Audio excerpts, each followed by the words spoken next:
Horacio Pagani, an artist, an engineer, and a man that has given us two of the world's most exotic, exclusive and desirable hypercars, and now he's gone and done it again. He's done it twice before, once with the Zonda, a production car that ran for years, having loads of success and being owned by some of the world's most famous racing drivers such as Lewis Hamilton, who had his own spec commissioned. Then Horacio came up with the Huayra, Pagani's first car to have active aero, that iconic and distinctive dual flap design at the front and rear, and also their first model to incorporate their famous carbo titanium material, a carbon weave with strands of titanium woven in for extra rigidity, introduced for their Huayra convertible. And now, over 6 years of development, 4,000 drawings, 10 scale models, 1 wind tunnel model, 2 1:1 scale models, and 8 full prototype cars prepare to enter Utopia,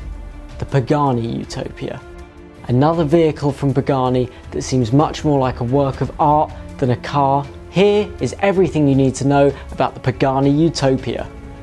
Despite the delicacy of design of Pagani's previous models and the Utopia, this is clearly a car that's been designed to be driven. That's down to one of its most significant design choices, which is a 7-speed manual transmission. This is incredibly unusual in cars of this caliber, this power and this speed, and is really only seen in cars such as Gordon Murray's T50, which, as we all know, is a car that is driver focused. Horacio's target has never been lap times, it's always been beauty, simplicity, functionality and driver experience, and this is another car that delivers that in classic Pagani style. It's easy to see the influence from the Zonda and the Huayra in the Utopia. You've got those iconic wheel arches, that very square boxed off design, then you've got where it drops down to the bonnet, and there's that hint of the Zonda's initial design in that V shape that begins at the bottom of the bonnet and fades away. And then of course you've got those iconic eyelet shaped wing mirrors that sit proud well beyond the body either side of the car. Let's begin with the powertrain.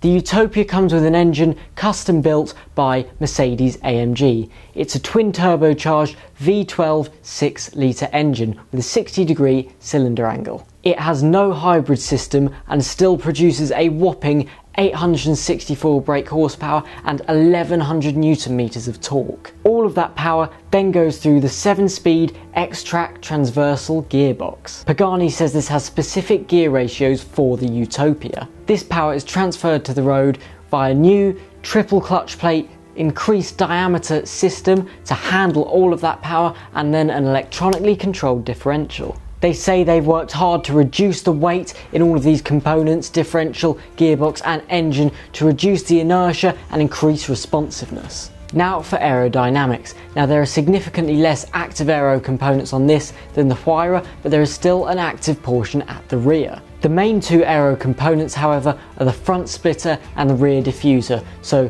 aerodynamics is pretty standard in this car, but it's incorporated into this incredibly elegant form.